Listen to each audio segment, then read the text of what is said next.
Okay, that wraps us up.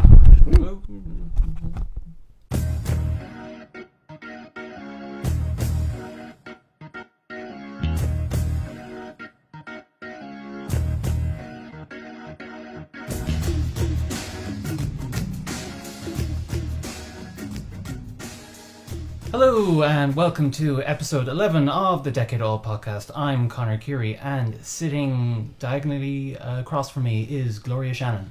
Hi. And sitting opposite me is Karen O'Sullivan. Hello. And sitting adjacent to me is Richard Travers. I'm not Jason, I'm Richard. And on the episode we're covering the third quarter of 2007 and we've got 4 movies and we're doing Stardust, Superbad, Harry Potter and the Order of the Phoenix, and Into the Wild. And we're going to kick everything off today with Stardust. So, Gloria, take it away. Okay, so Stardust was my choice. Basically, it's like a fantasy love story kind of a movie, but it starts with, well, it doesn't start with, but it's about this guy called Tristan who lives in this village called The Wall in England. And across the walls, meant to be, there's this myth that there's this magical land called Stormhole. And he's also happens to be in love with this really pretentious asshole called Victoria. And she basically tells him that he can't marry her or have her hand in marriage unless he does something remarkable, basically to get her love or to be worthy of her or whatever. So they see a shooting star and he offers to cross the wall into this magical land that you're not supposed to go to and retrieve the star. And he does this, he goes and gets the star, but when he actually crosses the land and finds the star is a person. And then it's the story of how to get the star back to Victoria and all the kind of mad stuff that happens to Tristan on the way. Karen, you've read the Neil Gaiman book. Is it any good? I like it. I'd say I watched the movie probably about 10 years ago. I read the book for the first time maybe about 5 years ago. And I haven't really watched the movie a whole lot since. But watching the movie straight followed by the book is probably the worst regrets I will ever make in my entire life. Really? Yeah, I don't know. I felt like, because I love the movie as a movie. And I do quite like the book as a book. They are quite different but quite similar. And I think it's just a bit too jaunting. You noticed it more, like yeah, you noticed the changes to go way straight more. from one to another. Like literally, I turned off the movie and picked up the book. Is the world more memorable in the book? Because I thought it was kind of sort of generic in the... It's a very in-depth world. For one, it is fairyland. It is the land of the Fee. Like even the description of Una, his mother, she has curled down ears with fur on the top of them. So she's a bit more cat-like almost in appearance. And Tristan has inherited slightly, one ear is slightly curved than the other. And like... Whereas in the movie they look completely normal, like just normal human beings. And like there's extra characters obviously in the book. And there's also characters in the movie that are not in the book, which I found quite odd. Like Ricky Gervais' character, was he in the book? Ricky Gervais, the Captain market guy. No, the market guy. The black market dealer guy. The one who they take away, the bad guy takes away his voice and makes him sound like a monkey. He's a fence. Oh. Yeah, he not as much, no. So no, not really. He was more elaborate in the movie. And like Captain Shakespeare, there was a captain in the book, but it wasn't Captain Shakespeare and he wasn't this flamboyant guy. And that rival for Victoria was quite different in the book. There was no, what was it called? Humphrey. There wasn't really a Humphrey. There was a Mr. Monday, but a very different storyline there. And obviously the target for the movie, it's a children's movie really. The Neil Gaiman novel is a young adult fantasy novel. It's an adult fantasy novel, not even a young adult fantasy novel. What I found disappointing was, for a film that's about the they make such a big deal about the difference between the fantasy world and the real world. There was no kind of unifying look of the fantasy world. Yeah, except it was just, the landscape looked like England. None of the houses looked, and there was especially nobody memorable. Particularly odd looking. That's what I found The strange. costumes were very sort of ordinary, I thought. It didn't end up looking that different from Wall, honestly. Well, the only thing stopped it is a wall, so why would it be much different? Like, it's not like they're going to Morocco. But you are Okay, in but the it's you a are in movie. Fairyland. The So idea you'd is expect something, some sort of like fairies flying around or odd looking creatures. Like most of them were, like there wasn't elves and monsters and goblins and like, and even the witch, she just looked old. yeah, it's like you're walking into the wardrobe and you expect something that's completely Like, different yeah. to your own world, and it ends up not looking that different from the regular world. You all sound a bit spoiled. I just put it down to art direction. I just thought the art direction wasn't very memorable. And the thing is, this had a really high budget. It was 70 million, but there have been films that have been made for half the budget, which look way more memorable, like a Labyrinth or something like that, or Return to Oz. Like I know they're like 20 years earlier, but you know they look way more memorable. The art direction is way more vivid and imaginative than in Stardust. And we're going to talk about another film, not to jump too far ahead, but Harry Potter. You compare the art direction in Harry Potter and the costumes and the world and everything else to Stardust, and there's no comparison. Harry Potter was a behemoth But though at here's this my point. question now: in the book, Karen, is it described as in when it's the actual magic land is described? Is it described with strange looking beings and all this, or is it very similar to England except for Landscape magic. wise, it is very similar, but then there is a lot more like trees talk. Like trees have a lot more life in them, like even stuff like that, and there is all the creatures, like the people, like they look similar to humans, but they have all a have a slight defining different- characteristic Yeah, look. or like even the height should be funny, or the proportion of them would just be odd. Like there's a man who Tristan meets first of all, and his father had met him before when he went to Fee, and he was described as the man with the hairy voice. His voice sounded hairy, and like you'd imagine to be small and carrying a big backpack and being able to walk forever and this type of thing. So yeah, no, the world was definitely much more, because Neil Gaiman is big on funny World little building, details yeah. and world building. He does put a lot of effort into it, and I don't think that carried across very well. I do like the fact that they kept the ghosts of the brothers around. That was my Yeah. favorite part. Yeah, they were that funny. is also in the book. Like they do stay there. The second he showed up, Mark Strong from The Guard and Robin Hood and things like that, because he always plays like one-dimensional villains and stuff. The second I saw him on screen, I was like, oh, okay, there's Mark Strong, he's the villain. And even when like Rupert Everett walked in as like the red herring, I was like, no, he's not the villain, Mark Strong's still the villain. There's two villains though technically. Oh, Michelle Pfeiffer, yeah. Yeah. But technically, you can't exactly describe the set of brothers as the villains. I mean, that's their culture. They've been killing off their brothers That's the way they were raised. for thousands and thousands of years, and that's the goal. Okay, But but they're still the antagonists. I Like, they're know, still but they're very in the book. Let's say, you know, where the witch killed the second last brother, who Yeah. was Primus. yeah.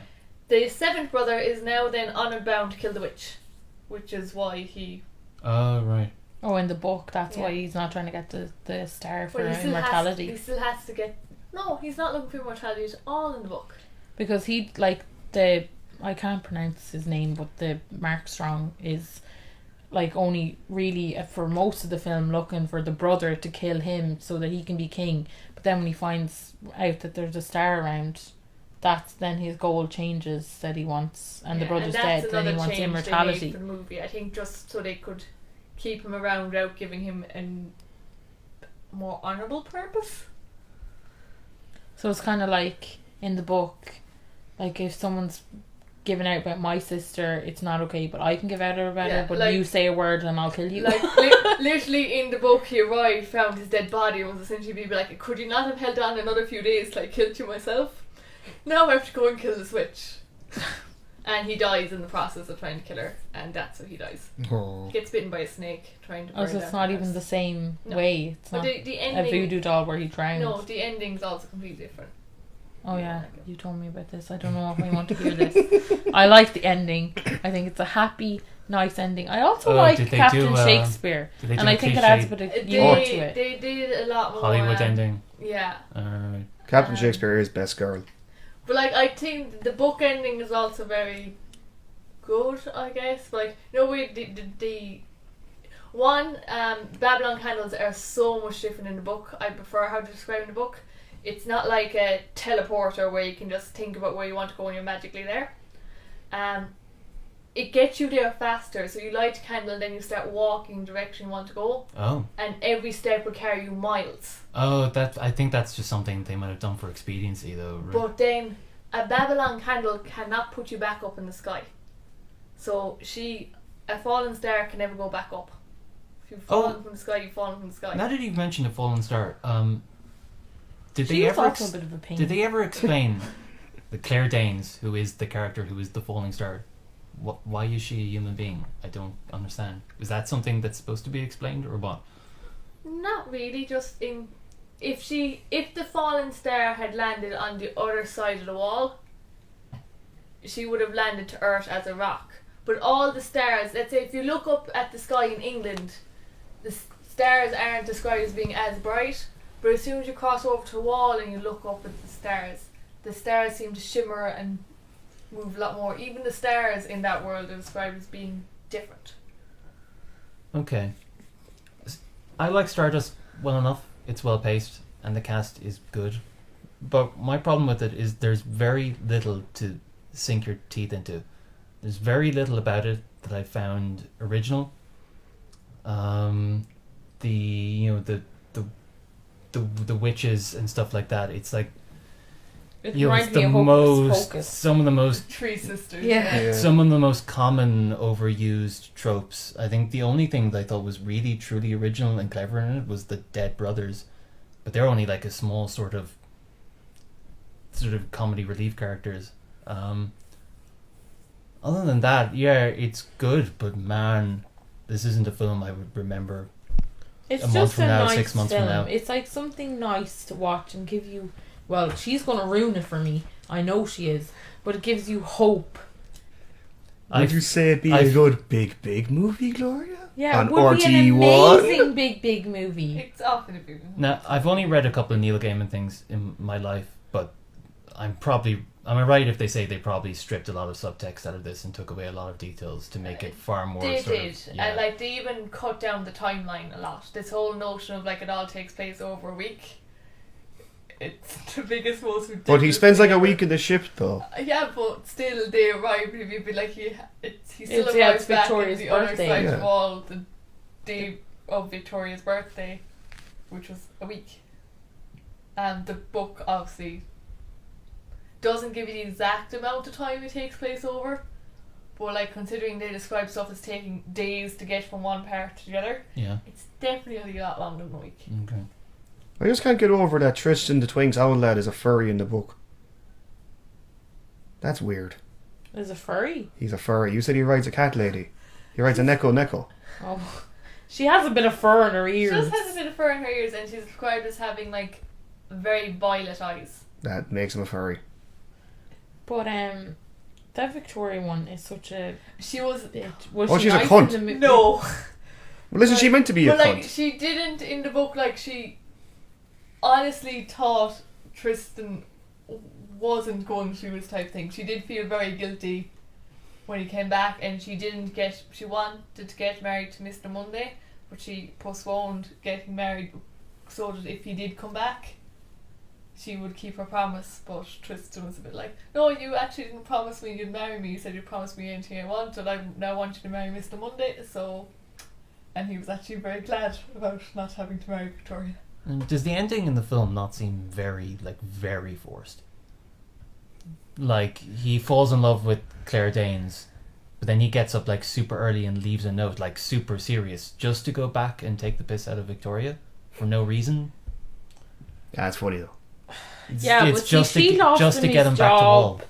Like someone like that. Well, I'm not saying that you should take revenge, but she kind of needed to be Slapped. taught a bit of a lesson as well. I suppose that you can't like. And this whole Why did thing he have to about do the, it? oh, he's a shop boy, so he's not good enough, and now he's come back and is worldly and has But why did he have to be fancy hair. so? Why did he have to be so coy about it? Why did he have to be so covert? Why couldn't he just say, "Listen, I'm heading back to Wall for"? Because he didn't want to wake her afternoon. up, and he left.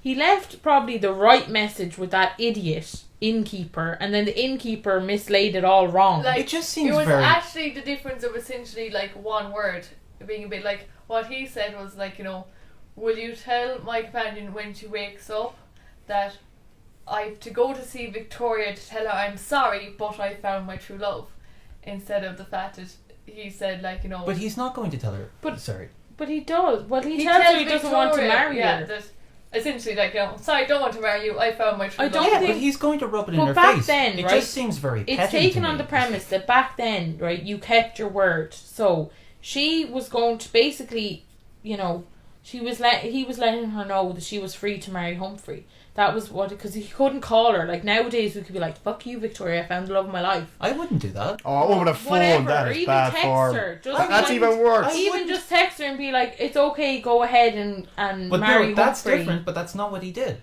Okay, but maybe he got angry in the moment or whatever. I don't know, but that was Well, then he's not that that was meant nice to of a be guy, the is he? intention that he was going to tell everybody. There's no black and white in the world. There isn't this You're film. not an angel, neither are you the devil. Oh, I'm not come an angel on. or It's the a devil. children's fantasy film. There's clearly black and white in it.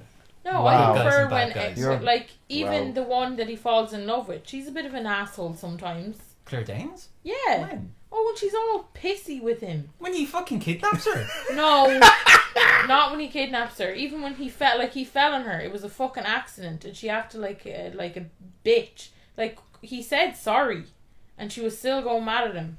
It hurt. It's just But if I that is very to do with her book character, and her book character is a bit stroppy like if that. I was That's in kind love of to do with the one character. woman and then I fell in love with another woman, I wouldn't call up the other woman to say "fuck you, bitch, I found But someone that's else," which you. is what So he many does. people would. Okay, I yeah, obviously. If Yeah, no, you're right. wait. You're absolutely right. Tons of people would if do the that. one he was originally saying- in love with was an asshole, which she was. But you're supposed to be above that, is what I'm saying. But Nah. not everybody In all is. fairness, he's about what, like 18? To be He fair, doesn't that's have to be above that. You're right. pretty much the only time most people- that, and when he kidnaps her one is basically the only time he's an asshole. But I will give him this: he kidnaps her, but he also has the intention of helping her. When Well, because he instead of using the Babylon candle, the end of it, to get back to Victoria, he's like wants to keep the Babylon candle to let Vane go back up into the sky. Speaking of the kidnapping thing, I found that a bit iffy. It's not like he even apologizes for it or anything. He does. He says sorry about this, and then just throws the yoke on But her. that doesn't. Yeah, and then he shows her that he wants to help her. I feel Okay, book interjection here. Oh, he does Lord. wrap a chain around her and they go walking for a little while, but then she's tired and wants rest, so he frees her, being a bit like, I'm going to trust you, being a bit like, yeah, and goes off, gets bread, and she's run away with a unicorn. That's which fucking she really stupid. should have done. She was totally entitled to do that. Well, right? Yeah, no one thinks she's not entitled But to that. technically speaking, the unicorn appeared earlier. Unicorn was fighting a lion, and Vane was like, just like, save him, and he's a bit like, I'm not stepping between a unicorn and a lion, but because he said so, he does, and he rescued the unicorn. I just think it's kind of weird because I mean, am I wrong Well, in saying things that? are always weird in fantasy. That's No, I mean the morality of it. I mean, Oh. kidnapping a person is bad, right? We can agree on that. Is it not a Nah. little bit weird that he doesn't sort of realize okay. that So later wait on? a second. Think of every fairy tale that you've ever heard of. Even Okay. right, Beauty and the Beast, Okay. classic case of Stockholm it's my syndrome, favourite and it's Disney meant film. yeah, I and never it's your seen it. favorite film, and it's like a world-renowned love story. But And it's basically he kidnaps her, he learns. and she eventually falls in love with him. It's the same as this, except in a different context. Yes, but he's initially an And he's antagonist. handsome and He's not a initially ugly an beast. antagonist, and he realizes the wrong he's doing, the error of his ways, and he learns and grows from it. Tristan doesn't. Well, he That's the kinda difference. does. I mean, like, he doesn't put her back and like and try to tie her up again, like, you know, The after he's the, got the free. Beast from Beauty and the Beast has an arc. Tristan doesn't have an arc. Tristan kidnaps the woman at the beginning of the film. That sort of thing just ends, and he just carries on like nothing happened. Yeah, but then they became friends, and she's willing to help He him. saved her life in the inn. I just think it's weird to write a character to kidnap another person when they're supposed to be a good guy and not have them at least learn some kind of lesson from it. It's just a weird way to write a character. Because we all know kidnapping someone is bad. Yes, obviously, but this is fantasy. Like I wouldn't, But even I wouldn't condone if you said, "Oh, I've got someone in my basement." I wouldn't be like, "Connor, I hope you fall in love with her and you get married and have lots of children." I'd be like, "Call the fucking police." But even in fantasy, characters still have to abide by right and wrong, and even things that are written thousands and thousands of years ago, like Homer and the Iliad, when they adapted that into Troy, they had to completely change around the characters because our parameters of morality have changed so much, right? Okay, even if it's but here's the fantasy, thing that characters happens still in have. fantasy all the time, right? People basically decide, right, I'm the good guy, so I can murder them because they're the bad guy. But that's how's that's still wrong. But we condone it time and time and time again in fantasy, like Charmed or whatever, like things like that. That's technically sci-fi or whatever. What? Like about witches and they're killing demons, but they're actually taking a life. But they're condoning it because Because it's a that's bad guy. meant to be a bad guy. So like Well, fantasy in some cases, killing morality a bad is person kind of is- questionable all the time. But sorry, that's Even Superman, Batman, things like that. They that's kill a people. justifiable action taken Only in against Zack a bad Snyder's one. person. But This if is we- an in- unjustifiable yeah, but action wait. taken against a good person. In real life, it wouldn't be justifiable. Sorry, do you not think it's better to kill a bad person than kidnap I'm not a saying good that person? it's not better, but I'm saying morality is always kind of questionable in fantasy, I find. And like things like that happen all the time, like in Beauty and the Beast. She Okay. gets kidnapped. This is a conversation for another day. Yeah, and another book interjection here. The reason why there's a whole forgiving thing there is because she is also on a bound because he essentially Tristan would be fine after that. No one was rescuing in. During the end, he saves her life, so she is on a bound to go with him, which is why she was willing to cross over the wall, even though she knew it would kill her. Does she know what's going to kill her in the book? Yeah. But she didn't. Tristan doesn't know it'll kill her. But she Well, didn't know what's going to kill her in the movie. No. In the like book, I she said, doesn't a get back. lot of little changes that probably would fix some of the issues Fitzy has. But like Karen in the book, I she think doesn't get they're- back over the they're- wall, does she? Maybe I'm making out I had a bigger issue with it than I did. I think it's because the No, book, I understand where the you're coming story, from. But it's I such just a- think with it's- fantasy, it's because the film treats it like such a minor thing. I just thought it's kind of an oddity. well. See, I don't know. I'm used to like I've been watching Once Upon a Time and things like that, and there's always questionable things that happen. I think in fantasy, where in real life that would never really be okay. Like just I won't go into it because there's too many things in Once Upon a Time. But I still love the Seven Brothers. I think the Seven Brothers is one of the most Yeah, even creative that, things like, they- in- they kill each other and then they're fine about it. You know, I it's don't know kind if of they like, are oh funny well, about it. They just have to live with it. Don't yeah, they? but they're Or kind, not but live with they're it, as it were. they're all getting along as ghosts, even though they've all fucking murdered each other because they're just kind of like that's the way it is. It's just seen as acceptable because that's what you do. You need to kill all your brothers to get to be the king. It's just that's seen as once they're back Well, there, they're kind of just it's kind of just accepted. I could They all I just could chill argue out. with you if you want, but do you want me to? I No. do. I love the storyline of the Seven Brothers. I think it's something I'm so glad the movie kept pretty well. Like they could have easily gotten rid of the ghost, but I think the movie wouldn't be. the I'm same glad they for did. them. No. And I liked Captain Shakespeare, and I liked his Yeah. his other person, his like right hand man, who kind of totally knew that he was a complete like gay man, and just was like rolling his eyes the whole time and everything when he was like, "Arr!" It is Robert De Niro, but they're Robert De Niro in drag in a children's Yeah, fantasy but it's film. brilliant. Yeah. A couple of other little oddities. Daredevil fights Superman, and Charlie Cox, who's Tristan, fights Humphrey. I still can't believe Superman, that's Henry Superman. Cavill. Yeah, it's completely different. So, budget was 70 million. Box office was 135 million, which is okay. Mm. I guess that's why they didn't make any more of this franchise. Was there more in this franchise? Yeah, because They could make something up of it. It made enough if money. it they made would enough have- money, they would have done another one. And it has that song at the end. I'll never. I like the ending of the book. There's nothing wrong with the ending. It's just She dies. She doesn't get back over the There's wall, no- doesn't she? there is. It's Oh, just it's tell happy. us. They Go have on. a nice life together, but like he dies. He And she has goes, to like, live without him. Yeah, and like they can't have any children because she's a star and he's half immortal. So yeah, eventually he dies and she rules forever. Now, why can't they have Oh. children? Because she's a star and there's no male. But she's But she's an breasts and a vagina and she's an anthropomorphic surely star. a uterus. Yeah, she's a human, like, at the same time. Dude, Does it state she never has a fanny or something? no, they just. Or would he blow his It cock off doesn't- and he's stuck it inside obviously it? doesn't go into the specifics as Yeah. to why she can't. I got a little nice pang of nostalgia though when the credits started rolling and I heard that song. I couldn't It was like, believe oh my the God. song's 10 years old. It's like I'm 15 again. I hadn't heard that song in years and it used to be all over the fucking place in 2007. What song was it? Because like, as soon as the credits came on, I skipped it. Stars are coming Coming out out tonight. tonight. Take that. Oh Christ! Thank God I skipped the fucking credits. So, moving on to movie number 2 of this episode, we're talking about Harry Potter and the Order of the Phoenix, directed by David Yates. So, this is the 5th in the series. Harry is starting off once again living with the Dursleys.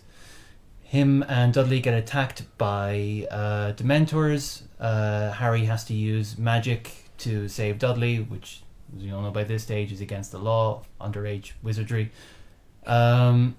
He is initially banned from Hogwarts, but he's let back in. He realizes there's a government sort of vendetta against him, led by Cornelius Fudge, who's afraid that Dumbledore is trying to use the threat of Voldemort rising back up into power to kind of usurp the throne, as it were. So Harry now has to train his friends at Hogwarts because people are trying to sort of, trying to smooth things over and trying to pretend everything is okay. So he's got to do that while looking over his shoulder, making sure the Ministry of Magic isn't sort of aware of what he's doing. Of all the books to not take away a ton of stuff from, I wish they hadn't done it to this one, because the 5th book is really good. I actually think it's the best out of all of them. That's it. They took out all the slice of life moments They around this really part of the took some great movie. stuff out of it. And it helps the movie, but it's a real goddamn shame because there's so much great stuff they left out. The stuff between Harry and Snape, that's a huge part of the 5th book, and it's some of the most compelling character stuff they ever did. In fact, if anyone who disputes that J.K. Rowling isn't a good writer, I would point to the scene where Harry learns all the stuff about what James Potter did to Snape when he was a kid. Cooked. Or the dream, the anxiety dream. Like, do you know it's so quick when it happens in the movie, it's just like a plot beat where Harry sees Ron's dad getting attacked. In the book, that goes on for way longer, and he has an anxiety dream beforehand where he sees Cho, like, telling him he's a bad boyfriend and stuff, and then Harry sees himself as the snake. Which is one of the issues I have with the movie, but with that's- the later Voldemort scene of Voldemort and Sirius Black. Yeah. That scene is another one of those sequences where he's seeing stuff from Voldemort's point of view. So that scene should have been shot through Voldemort's eyes. It should have been a point of view, but it wasn't, just so we could see Voldemort. But I think that's one of the details it lets down for me. But that's another part that was so well written in the book, Yeah. and it's such a shame that they couldn't translate it well to the film. I mean, they did a fine job, but there's just so much lost Because here. it felt more like Harry thought he was nearly doing these things. If there was anything to split up into 2 parts, goddamn, it would have been the 5th book, because there's so much going on there. And therefore, if there was anything to not split up into 2 parts, it would have been the last one, because the last one is so straightforward.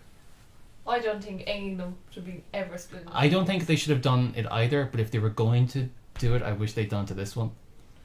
But what would be the ending of the first part? That's the thing I don't like about 2-part things to begin with. You're literally ending the first part like in the middle of the story. Now, where would it have? It ends when when Ron's like, "What do we do now?" They would have had Christmas after Mr. Weasley had had his attack, and that would have been in the first movie with Mr. Weasley being okay. Another scene that takes a hit because of how fast the pace is in the movie is early on Harry is talking to Ron and Hermione in Sirius Black's house. In the book, Harry loses the fucking rag with them. They kept him in the dark. Hermione has essentially been living at Godric's Hollow for like a month, and Harry goes apeshit, and it's a really, really dramatic scene. But but And I know I know why They they did didn't. have her likable to make him like No, because he's sweet. I no? don't think that's what they did. So he scowled so I much. think they did it because it was too early in the movie to have such a dramatic Yeah. scene, so they cut it short. So they put those kind of. And again, I understand it, but it's such a shame. Like essentially, like this book, the book easily could have been titled something like, you know, Harry Potter has depression, Harry Potter has PTSD. This is essentially what Yeah. that book felt like. It felt like after, because the first 3 movies, no one really died. Really, it was all quite light. I mean, I know Professor Quirrell died in the first movie, but not. Right, no one Professor cares Quirrell He was a after that. bitch, Yeah. though. So like Cedric Diggory dying and Voldemort coming back was at the end of the last movie was the first, and book was the last really, really dark, bad, traumatic Moment. thing. Yeah. And it's hard to remember it when you're watching the movies, but Harry is meant to be 15. Yeah. So So it's a all- lot for a 15-year-old Yeah. to take on. Like, I seem to remember Sirius Black's death. I think it's like he had 1 day left to retirement. It's like they telegraph it so it's like that much. song, ironic. You know, it's like he goes to Harry, oh, we'll be a family and stuff like that. I was like, my God, if I hadn't already read the book, I mean, I'd still know for certain that this guy is gonna die. Yeah. Like even that scene in the train station where he risks everything just to go as a dog, and like, you know, Yeah. like that was it. You'd be like, oh, they're having one of those conversations. He's not going to last much longer. This entry in the series introduces one of my favorite all-time antagonists, Umbridge. and that's Umbridge.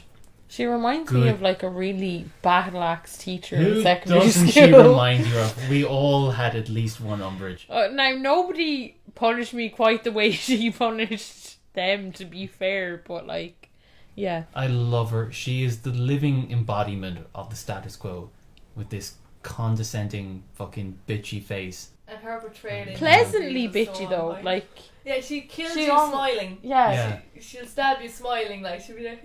Umbridge, more like, Like oh, when you bitch. when you look at her first, she looks real like this sweet kind of not old woman but sweet woman, and then all of a sudden Sweet not so middle-aged woman sweet. with her little office full of pictures and her of little fluffy and her cats. suit and everything, but no. He still comes up with all these sadistic punishments, Yeah. like Really teachers that sadistic. make you kneel on pencils and stuff like that. Just as something you want to tell us. I know I was never made to kneel on pencils, but I know people who are made to kneel on pencils. But then I just break the pencils. My favourite scenes in that movie are like when Harry and stuff are teaching the others the like, because obviously she's not really doing it, so they're teaching Harry's teaching them all different spells Yeah. and stuff. And about that, I think I can't say it for the books because it's been so long since I've read the I books. read them about a few months ago. But as far as the movies go, they get the more Harry has to do in them, the better they are. I think in this one he has a really, really clear objective. He needs to, train the kids because no one else is going to do it. What do they call it? They If- have an army. Army. Yeah. It feels like in movie number 4 in Goblet of Fire there wasn't a clear objective. There was the tournament, and then there was this thing happening in the background, but there was nothing really pushing Harry. In this one there is. In the 6th one there isn't really, and that's why the 6th one isn't that great. And in the 7th one there is again. Was that more what happens when you really have a book that series that goes over 7 years? Not every year can be that interesting. Some years do have to be built up.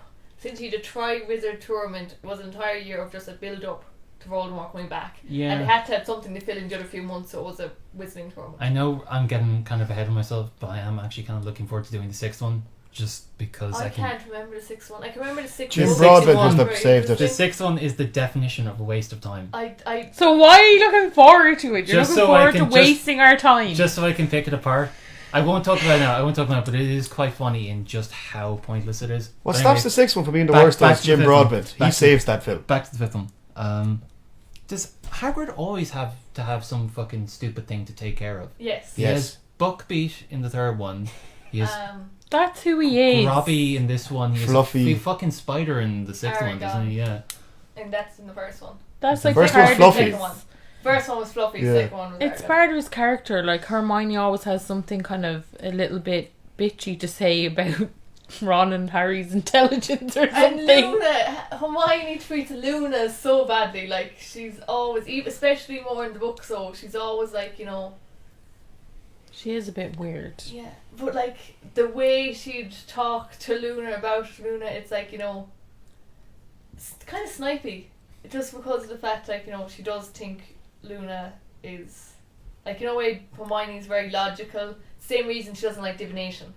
Yeah. Sometimes the stuff that Luna says is right and makes perfect sense later on, but she just thinks she's crazy. Does anyone agree with me that none of got Evanna Lynch, Saoirse Ronan and Dakota Fanning look alike? No, Luna, look, what's her face I is a get them skeleton. confused all the time. They're just D4 skeletons. That's the problem. Well, Dakota Fanning isn't D4. She might as well be. Actually, Saoirse Ronan's from Carlow. Yeah. What? Yeah. I thought she lived in Holt. Maybe she does now or something, but she's not from. Big fucking South I Dub can't head believe no one else gets them confused. I do like this movie as an individual movie. It's like one of the Harry Potter movies. If it was on TV, I probably would. If I had, If it was on a big movie on RTE, if I hadn't If I read the nothing to book, do. if I hadn't read the book, I'd probably like it a lot more than I did, and I still like it, but I'd probably really like it then. But just I think knowing if what it you've could read have the been- books, which I know most people have read Harry Potter books, our age anyway, but it, like I find with every movie, if you compare it to the book, you either have to see them as two different things, or you're going to be disappointed I can with think- every book and movie. No, well, Fight Club and But American I Psycho can would think like a of, word I can with you. think of And one Old Boy. exception to that rule. I can think of How 3 long is the book? exceptions. Sorry. Like, you have to factor in, like, by the time it came to the Order of Phoenix, those are massive books. Stuff was gonna get cut, and you just kind of have to deal with it. And like stuff that they haven't built up along Okay. the way. Like to include it's not everything, even- they'd need like a 7-hour movie. How long was Harry Potter and the Order of the Phoenix? Like 2.5 hours was it, Yeah, or something but like that. It's just I'm just kind of confused by some of the movies they decided to let go on long, and some of the movies they decided to cut short. If there was anyone to not cut short, it was the fifth one. But why did they let the second book, which is a third of the goddamn length, go on for 3 hours? That's when they started doing this whole Twilight Part 2, Hobbit Part 2 shit. Why though. did they split the second book, which is nowhere near as long as the fifth book, into 2 parts? It's milk so it. weird. The what book? The Milk. seventh book. The seventh book. I thought you said the second. I was like, what? The second one's tiny. The second one's actually the longest movie, I believe. It's like 2.5 hours. Chamber of Secrets. Yeah.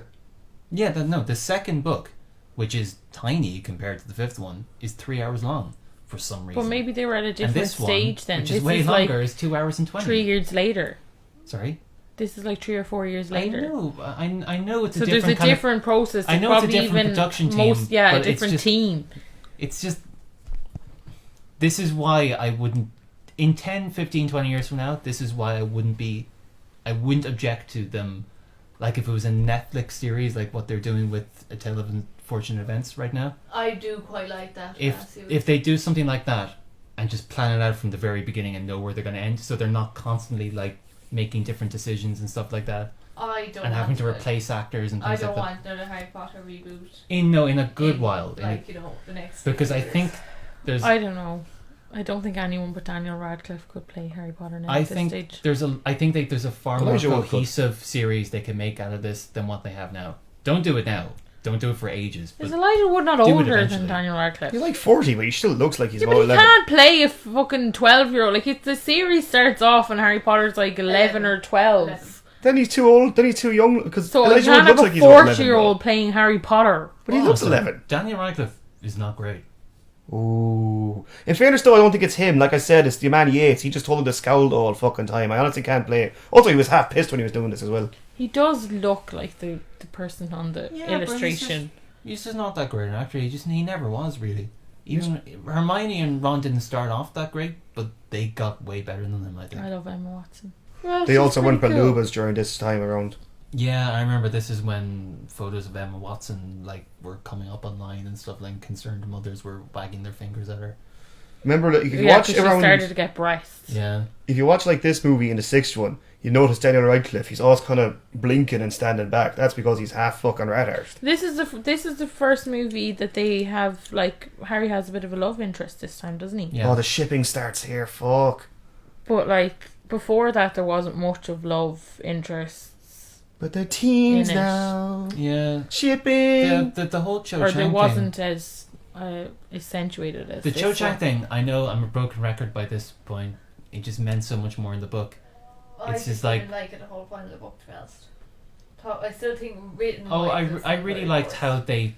Really liked after they had already kissed and they were together. I really enjoyed Harry's anxiety, and then after they broke up, I thought that was all really well written. Or through that date in Yeah. where is it? What's the little village called? Hogsmeade, and it's so awkward.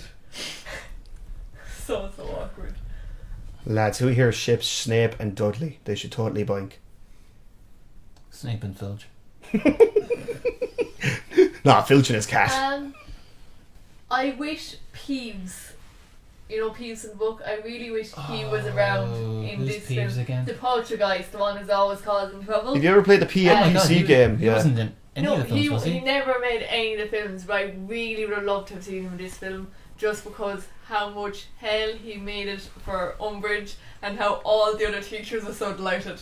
Like, you know, McGonagall even gave Peeves a smile, and McGonagall hates Peeves. Peeves was a cunt in the And games, even though. the Weasley twins, Fuck Peeves. as they left, they had a famous line where they turned to Peeves and he'd be like, "Give her hell for us, Peeves," and Peeves actually listened to the Weasley twins, and Peeves listens to no one. So the budget for Order of the Phoenix was 150 million. Which, for a Harry Potter movie, you always know it's going to be astronomical, and the box office was 900 million. So moving on to Into the Wild, directed by Sean Penn. Karen, you're responsible for this. Yeah, Fuck you. She's happy about torturing us all. I am. This is the one we watched together, by the way, which means we had to suffer through 2 hours of looking at a TV. Anywho, this is about a 23-year-old who is after spending the last 4 years in college just to please his parents, and decided he wants to spend a while travelling and finding himself, and literally cuts up all his identification, abandons his car, and burns all his money to go see essentially America. He doesn't even travel to Europe. He essentially goes to Mexico and then to Alaska and essentially backpacks around the place, and then goes into the wild to try to survive with nothing. Yeah, he just becomes completely itinerant, just an outdoorsman, and lives off the land. He's a rich boy with a rich boy insecurity who hates fucking the fact that people call him rich, so he goes out into the wild and goes off the grid, man, and fuck society, man, so he can go back to all his friends saying, "Look at me, I'm the real fucking deal, I'm gonna write a book about this someday." Is this a film? It's just a guy going from place to place. Just a fucking dum-dum being a fucking dum-dum. But they had chapters, so it gave you the idea. Oh my god, the chapters, the name of the I thought they were birth. very insightful, Gloria. My Oh, own birth. God. No, he just sounds like an arsehole. And like even the burning his identification and the money, like why not keep a little bit of money as a security for just safety and You his don't have identification security in the wild, in case Gloria. he did die. Safety nets don't exist in the wild. There's a reason Man. we've evolved that we don't need to live in the wild. Fair enough if you want to go and appreciate nature. I'm 100% behind you there. And even if you want to live off the land for the most part, but like you still need. So even back in like the fucking caveman times, they bartered and things like that. There Not was- in caveman times. well, Ooga booga shtick. you know what I mean. Back hundreds of years ago, there was bartering. They Mightn't had have been money. hundreds of it years mightn't have been actual physical money, but it was one cow for It was however many hundreds- sheep lots or of money, whatever. but- Not all the time. There was also bartering, Okay. but like he just and he comes up with he has this fucking watch that keeps this. No, this movie just annoyed me. Okay, here's the thing. This movie's shit. I hate it. I'm in complete agreement with you. I don't like it at all. You're just I being don't. You're being a fucking contrarian. But You I don't don't get- agree that this guy. You hate this guy. And I know I don't hate him. Well, I just yeah. think You he seem was to. No, I think he is an idiot. I think he was very silly. I'll agree with I you don't there. think he was prepared enough, and I think that he should have had like some sort of security. Yes, you don't have security in the wild when you were a caveman, but when you were a caveman, that was a very different. Like he has. How come he? Like I just find it double standard. He can use a book to decipher what's edible and inedible, and then can't read it properly. But anyway, but he can't have money, and he can take things for free and take lifts, but he burns his car or abandons his car. Like they're just contradictions. You're either going to live off the wild 100% and not interact with human society. He also gets a couple of jobs in the process. You're either going to do it that way or you're not. Why burn your identification and then go look for a job? Well, he does need to buy a gun, I guess. Yeah, so exactly. He What a should have rich kept the money. Okay. But And his maybe because identification he and felt little that- things like that. Maybe he felt that any money he started wasn't belonged to him. He wanted to start with nothing, and thus is why he started being born. But why burn Oh, it? Why no. not just leave it to give it to a fucking charity? Well, he did give- Burn it? He did give it to He did charity. give all his life savings to charity. Yeah, but He gave like what over was with the 2,500. cash? Why couldn't you have thrown that in with it as well Because then? that was his symbolism. That was his rebirth. Okay. Out of those ashes risen a And new why man. why did he need to burn his identification?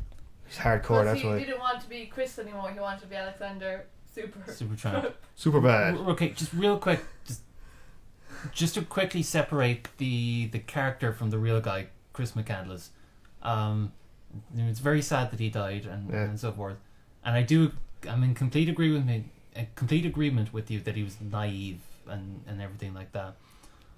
But the character in the movie, you guys seem to really dislike this guy. He was so up his But own I don't hole. think I you're don't. being fair. I think you're projecting things onto him. Wouldn't I think you don't Do you know like when this. I turned transparent. on him? You don't like the lifestyle this guy lives, No, and you're no, I projecting actually onto him. turned No. on him from one of the first scenes because his parents tried to give him a car. Now, if that was me and I didn't want the car and I liked my little car, you could articulate that in a way without basically throwing digs at them or what do the neighbours think. Ooh. Okay, but does it make a difference if he was right? They were doing that because they were worried what the neighbours thought. I bet you. Because remember, there's a flashback later on where you can hear the mum say, "Don't do that. The neighbours will see you." So that clearly, Yeah, but the fact that he jumped clearly is straight to aware. that. He clearly is aware that that's what she's concerned about. She's not concerned about him. She's concerned about the neighbours. But he jumped pretty much straight to that, so it was just a bit, and then that took me by like, okay, that's a bit like they're trying to do something here for you. But Then they're not- also, they're not a trying to do reason I something for really him. dislike him is whatever about the parents.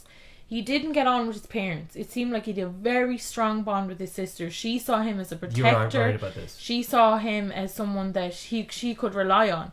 And then he disappears with no identification, no word for like however years is it? It's about 2 years. Yeah.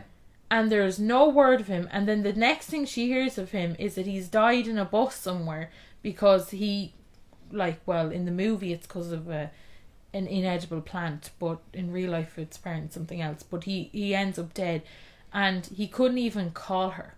He couldn't even send a letter through somebody else and have told her, "I love you, I'm okay, don't worry about me," whatever. I think that was incredibly selfish. Very cool, yeah. And that's one of the things that does. I don't dislike him as much as you do, or Richard does anyway. But that's one of the things that he does that's basically inexcusable. And you're watching the movie with things like that in your mind, constantly like, why won't he just send a letter to his sister? Why won't he just send one letter?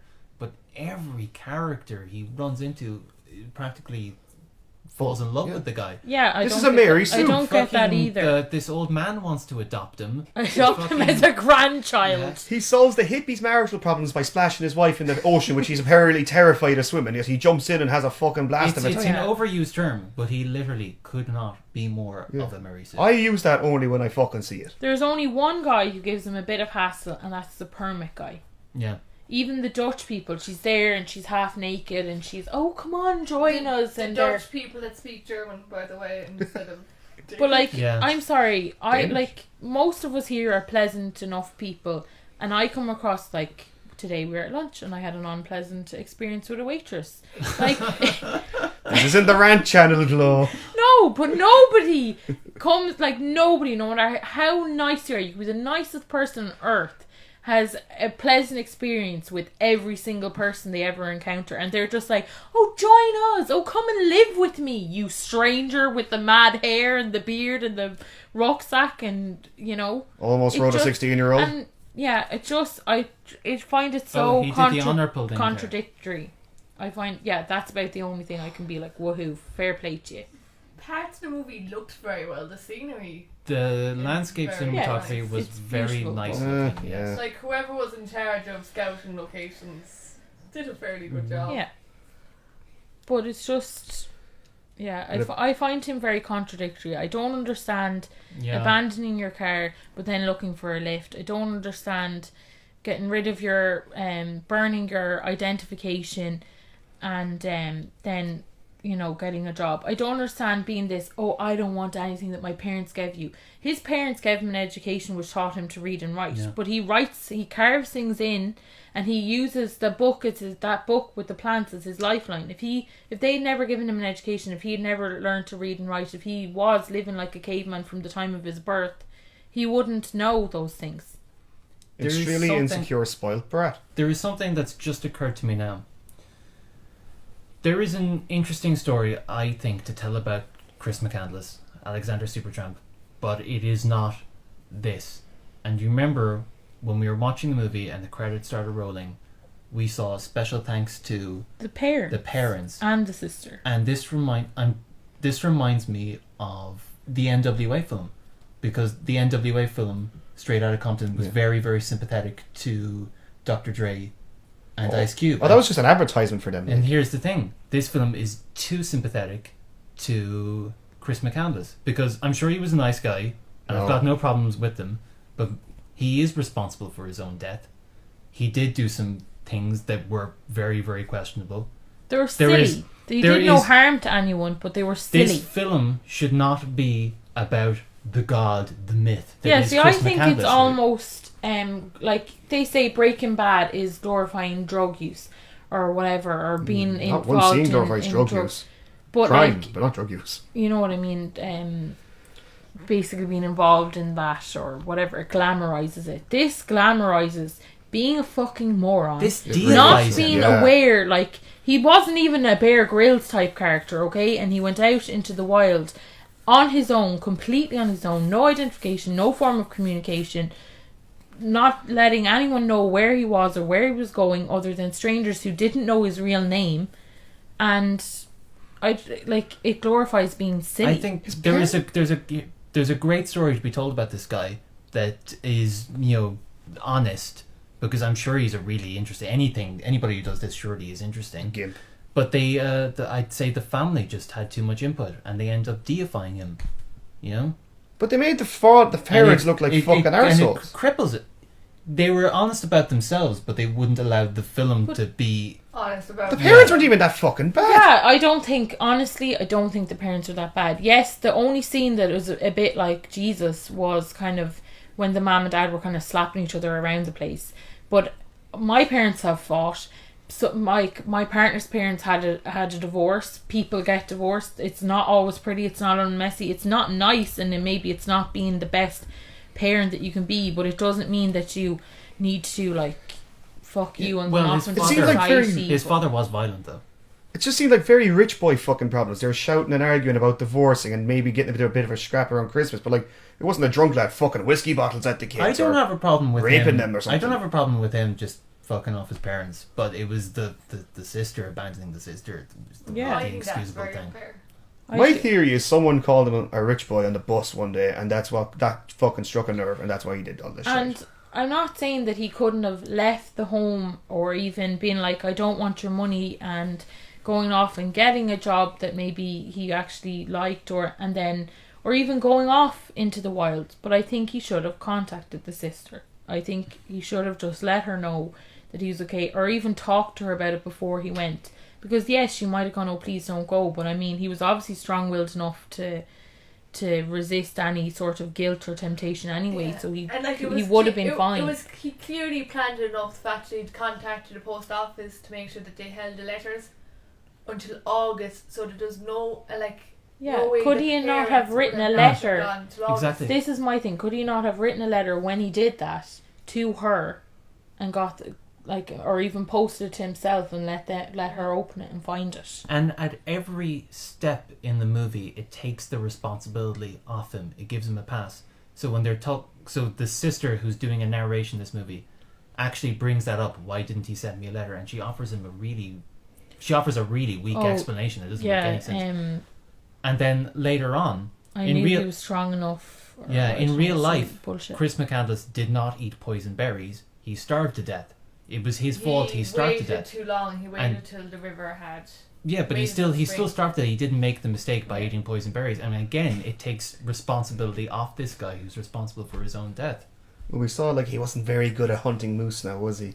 I still think, even in the movie, I still think that the berries was his fault. He should have read that book from back to front It's before he even went out there. Well, in the movie, He it's a should have little been more an forgivable. expert at it. Like, if you're going to live out in the wild with nothing except a backpack in fucking Alaska, you should know. Like, would he have even made it that far if he hadn't found the bus? I don't think he would have stayed there if he hadn't found the bus. His plan was to have gone back, clearly, before that river had Yeah. Yeah. thawed. He just left it too long. Hmm. He'd always planned on doing a loop and going back. So he could brag about it. Essentially, yeah. See, I'm not a rich boy.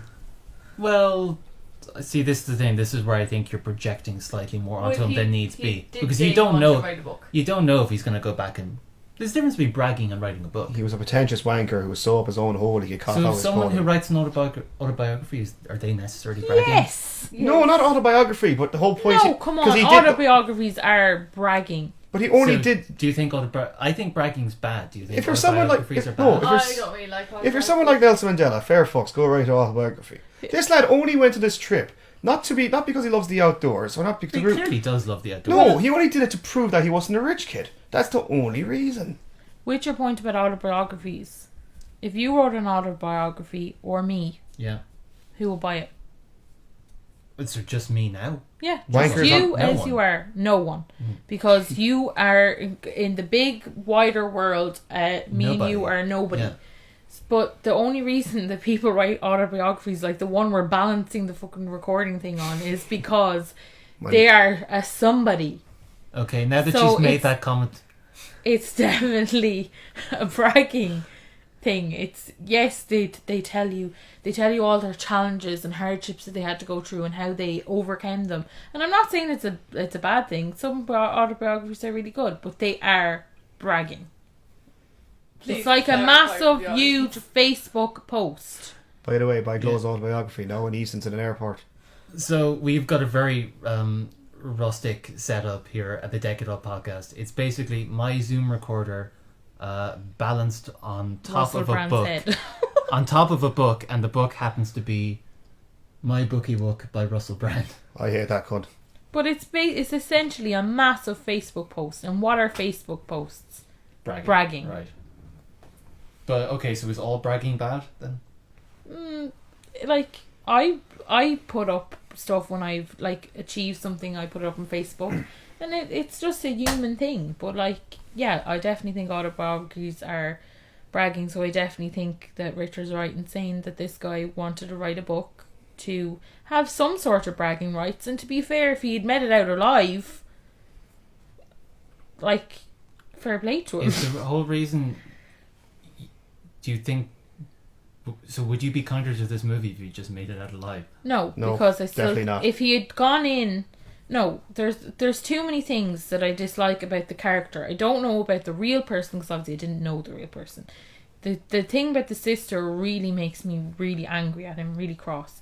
And then the fact that he wasn't prepared, he didn't really know how to do things. He was learning as he went along for some things, but I think he should have been like a world-renowned expert, and had he even, like, it didn't even say whether he'd ever even gone fucking camping before he did this. Do you know what I mean?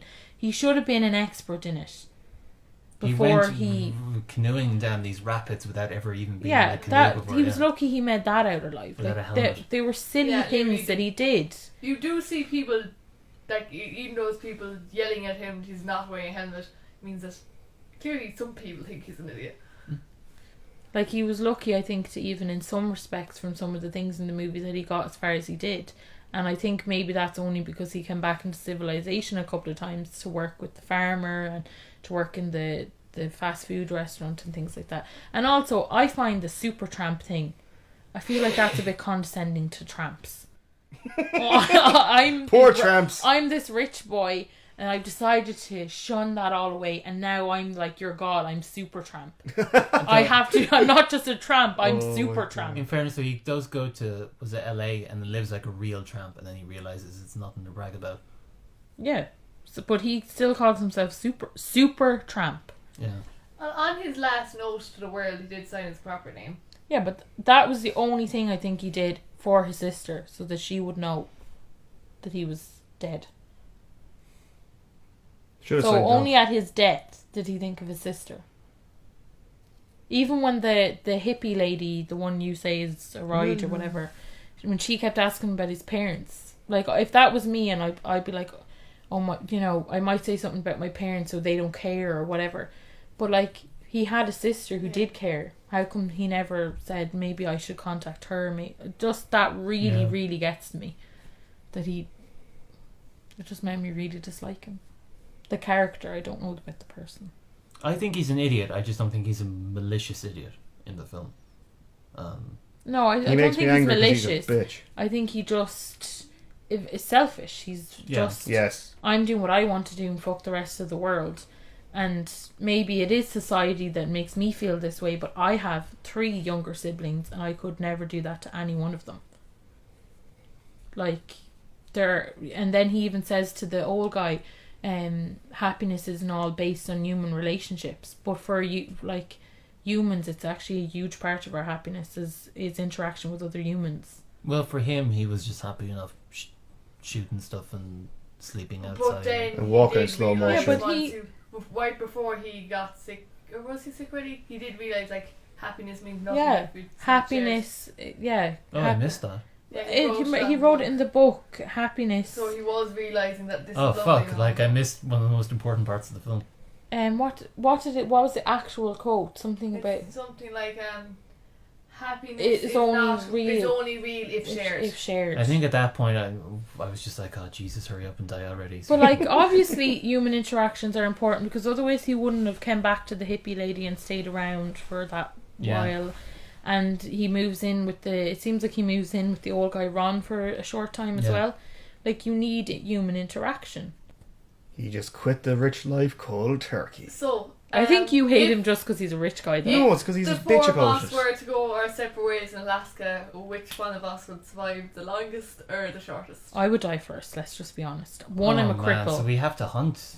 What do we... Well, I can't kill something. I don't can eat it, have but I the can't kill it. First idea how to hunt. We've been separated. With what?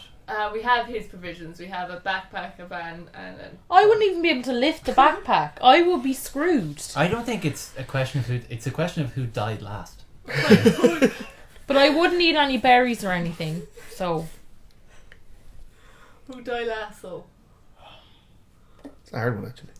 probably you, Oh, why me? because they would be lift the backpack. Okay, can I make a stab at this? Yeah, go on. Yeah. I think you two would die first Oh. because you've got like physiological sort of issues Hey. that wouldn't translate well to Alaska. I'm just quite putting that fine. out there. I'll be fine in Alaska. She's not as bad as me. No. Okay. I have rheumatoid arthritis. Would your- in case listeners would- don't wonder. I'm just hypermobile, so it means Okay, that but I'll be wouldn't- able to swing my arms would- and, like, you know, Would catch fish not and your stuff. bones and your arthritis be worse in extreme cold? Mine would. That's why I'm saying I would definitely 100% be the dead one first, unless one of you ate something extremely poisonous or came across a bear and went instead of stand still and then the bear ate you. Like, literally, unless something like that happened, I would definitely be the first person. I can't die. pick one out of myself and Richard. I don't know who's fitter. I could survive off my bear fat for longer, though, in the cold. True, You're he's got a skinnier, lot more- you're trimmer. So I'll be Richard- warmer Richard and I would can- die last. Yeah. But see, Due to hibernation physics. Well done. Nice one. Would you eat- Like, I think Richard would have done something stupid. I'd stay in one place because nothing can happen to you if you don't go looking for trouble. I'd make myself a comfy little bed out of leaves or something. I definitely don't think I'd die first or even second because I've just got such a heightened sense of self-preservation. I don't even like walking down streets at night where there are other people walking down. Yeah, but you're put in a situation where you can't really like you have to get food. You have to get You have food. to If you make fire. and the same with you, if you stay in the same place and there's no food available to you in that place, you're going to die anyway. Oh, do I have to? Unless someone comes to you first, and that's about luck Also, I can swim the best. rather than skill. I just remember that actually. I'm Well, the you best swimmer in the couldn't, you group. couldn't swim in there. You'd freeze to fucking death. I'm fine. I can swim in Loch Derg. Just because you have a bit of No, if you extra cushion doesn't mean you'd be fine. If you can swim in Loch Derg, you can fucking swim in it. Alaska. There you go. Yes, Richard, I'm sure that's how it works. Would it change if it wasn't Alaska? Let's just say South Hill. we're in the desert. I'd still be the first one to die. South Hill, I just come on, fucking fight me, Simey. The only way I would make it out alive is if I got help. That's cheating. I couldn't even find north, so I wouldn't even know which direction I was Your looking. direction is shit, isn't it? Oh yeah, it's awful. North is always If the we were most somewhere mossy near a side of a river, tree. I'd know to follow the river. Because it would have to lead to somewhere. Go downstream has to lead to a coast, yeah. But that But would, a be, mouth that of a would be river- the only thing I'd know. A mouth of a river is very dangerous. That's where you're most likely And to like fall I'm in. scared of mice and rats and shit. So like I would struggle. If I fucking Cratlow Woods like or something, I'd probably struggle to find my way out. So I'm definitely dead. There's no one We're ever. probably all But I'm dead. aware of it. So that's why I wouldn't go into the woods. How come we haven't spoken about the fucking slow motion? If you took out the slow motion, this Oh my movie would be God, about 40 yeah. minutes shorter. It's actually 2.5 hours long. Oh, No wow. way. Zack Schneider fucking wanks Well, when out I to this looked it shite. up last night halfway through to see how long we'd left, I'm pretty sure it said 2 hours 28 Yeah, minutes. around Good that. lord. It felt Like- like fucking 28 hours and 2 minutes though. It was so long. I hate slow motion porn. It fucking is so annoying. It cost 15 million, which I guess is good because if nothing else, it's a really, really nice looking film. Its box office was 50 million, which Really? yeah. God, wankers actually paid to see this. Okay, so moving on to our last picture of this episode, we're talking about Superbad. It's not a picture, it's a movie. It moves. It's a moving picture. Right, so super bad boy. So it starts off with three teenagers who, teenage boys. They want to get the whistle wet by. They want to go partying, so they go off, meet girls. These nice, pretty girls will say, "Hey, come to our party now if you manage to get us beer." Of course, they're gonna lie out through the hole. It's like, "Oh yeah, no bother, we'll get you beer." And hijinks ensue. I loved it. I I- laughed more than 6 times during the whole thing. You counted it? Jesus. And if I laugh 5 or 6 times for any comedy movie, that's always a good sign. I have to say But though, you counted. Do you always count? I don't know. I don't have the specific number. It's more than 6 anyway. Okay. I have to say though, the book of Superbad was so much better. They left out so much in the book. There's a book? I didn't know. Yeah, a book Yeah, was written they by stripped J.R.R. away- Tolkien. They stripped away so much of the Yeah. subtext out of the book. McLovin's arc was totally neutered now in the adaptation. I have It's to it's say. actually really about the Holocaust. Yeah, like the movie, like Superbad. The town they live in is so like it's so much. They have so much world building. Like there's little elf lads walking around Los Angeles or wherever it takes place. Like they stripped it of its character. I enjoyed it. I actually have watched it before. I didn't think I had. I got about 15 minutes into the movie and I got to a certain point because I've seen this. But I did really enjoy it. I found it quite amusing. I never saw it when it came out, but I remember I was hanging, myself and my best friend at the time. I guess we were about 15. We were hanging down by the cinema, and this kind of like scope came up to us, and he was like, "Oh, lads, you need fucking fags, you know?" Nah, nah. And we were like, "Sorry, we don't smoke." And he was like, "All right then," and he was about to turn away, and he said, "You should go and fucking see a Superbad. It's like it's great." I was like, Jesus, if this guy likes the film, I'm not seeing it. He sounds like a nice lad. Don't judge a book by its cover, Connor. He was asking for But fags. He wasn't saying, "Give me your what." But I'm glad I did. I'm glad I saw it 10 years later. I really never thought it would be the kind of thing I like because, okay, so way back in like in the 80s in Hollywood, it's like every second fucking film that came out was like a raunchy sex comedy. You know, like Police Academy and all these, and it's just like, oh my god, raunchy sex comedy. I can't do it. It's like Carry On. I hate them. It's like my least favorite genre. But this is like a raunchy sex comedy that's good. It's like the dialogue is great, and it's got an emotional core, and the acting's really good for the most part. And Jonah Hill's fucking great. Have you seen Jonah Hill lately? He's lost a ton of weight. He looks like Ben Stiller with AIDS. Do you know what the only thing I don't like about it is the cops? The cops? Yeah, The cops are Bill, great. what's his name? Bill Hader. Hader and Seth Rogen. Weird. I've never liked I've never liked those guys in anything. You never liked Bill Hader? I've never found Bill Hader Oh, or come on. Bill I've Hader's never great. found Bill Hader or Seth Rogen funny. I love Bill Hader. He does a lot I of find shite, them but when both he's good, funny. he's good. Okay, maybe this is a typical Glory thing to do. I already told Connor about this, but I was watching it with my boyfriend Aidan, and I had my little notebook out, and I wrote Michael Cera as Connor and Jonah Hill as Rich. Oh, fuck off. Because I'll tell you my reason why. Why do I have to be fucking Scott Pilgrim? But You do fit. Why do I have to be let Jonah? me explain myself. Wow. So the scene where they're talking about is it the girl that Michael Cera likes, Becky or Becca or whatever her name is, and then whatchamacall, Jonah Hill is like, You do drop fetuses. yeah, there's that too. But Jonah Hill is like, oh, girls are like, he said she's really fuckable, and then Michael Cera said, do you really think that's a compliment? Because surely girls don't want to be known as fuckable and all this stuff. And it literally reminded me of like the kind of conversations you guys have all the time. I would never say something like that. You would never say a girl's fuckable. I'm a Christian. I wouldn't say something like that. Richard, I'm a good Muslim man.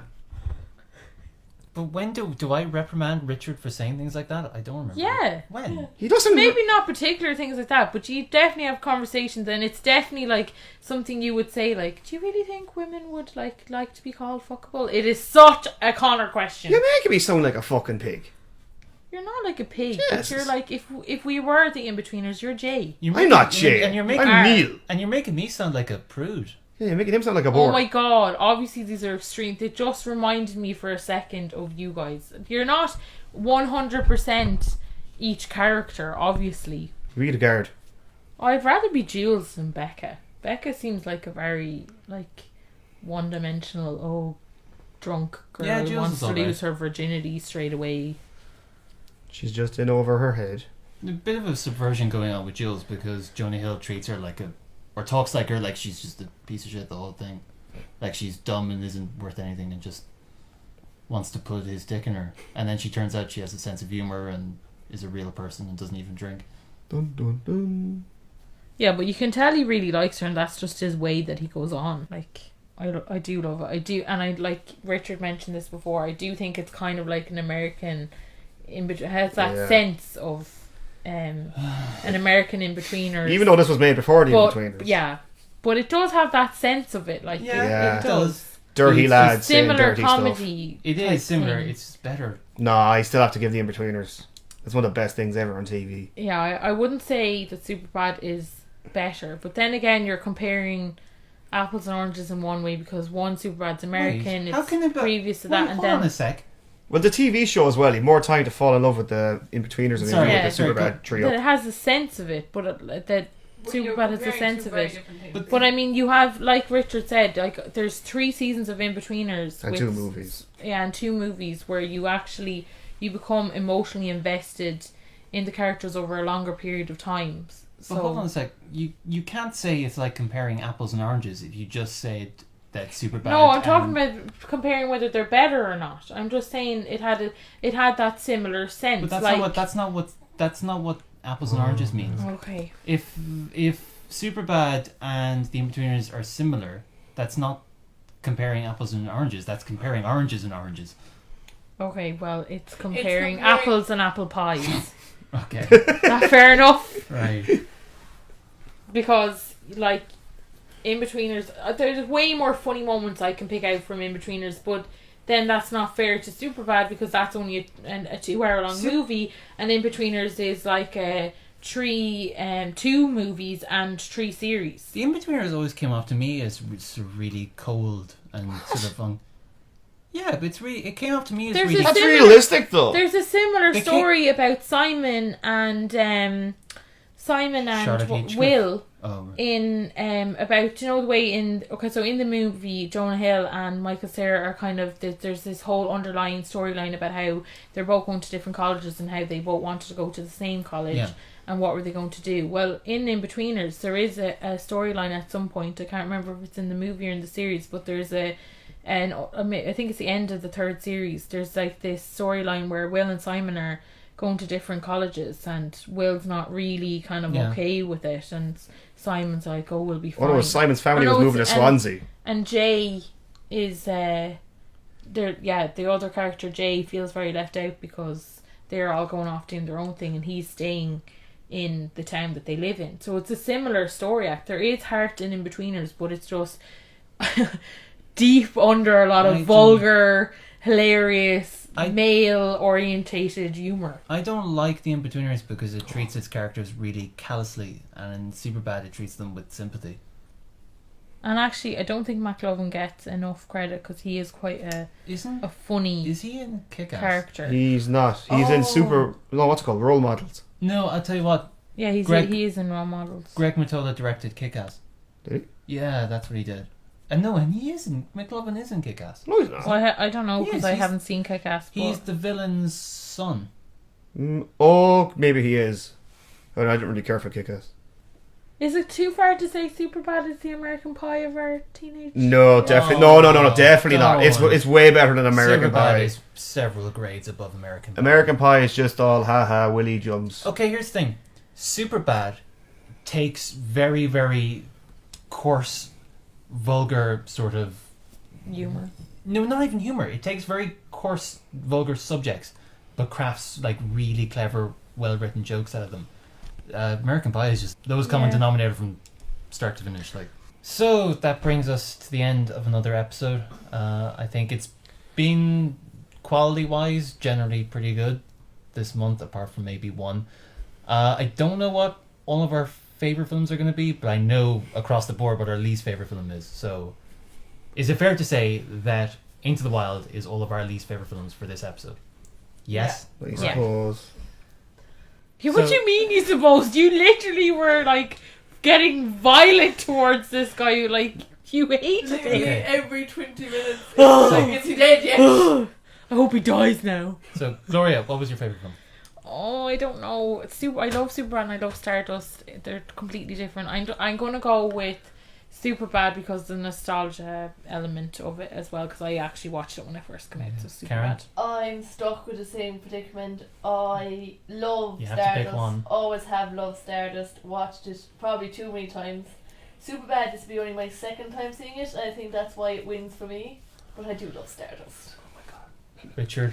Well, Oh it's my a cross God, what was between your favourite Starbad and Super Dutch, but I'm going to go with Shut the fuck up! I'm make gonna it have to fun go of with it. Superbad, even though they did leave out Harashi Takio's character from the manga Guys. Will you adaptation. stop it? I think I'm getting goosebumps. I'd have to listen to all previous Oh 10 my god, episodes. this is the first time we're all going to agree. But I'm guys, both. Jesus. I do believe my favourite film was Superbad. Which makes the first ever time we've all agreed. Right, no, this Right. really is an upside down day. Democracy works. Karen was hungry first, Connor was up early, and now we've all agreed. Something is going. Oh my god, there's a full moon tonight or something. There has to be. Storm Brian. Okay, that wraps us up for another episode of the Decade Old Podcast. We'll be back next month with the last quarter of 2007. I'm really looking forward to it because we're going to talk about There Will Be Blood, among other things. But until that time, it's goodbye from me, Connor Geary. Bye for me, Gloria. Bye for me, Karen. Bye for me, Super Dust.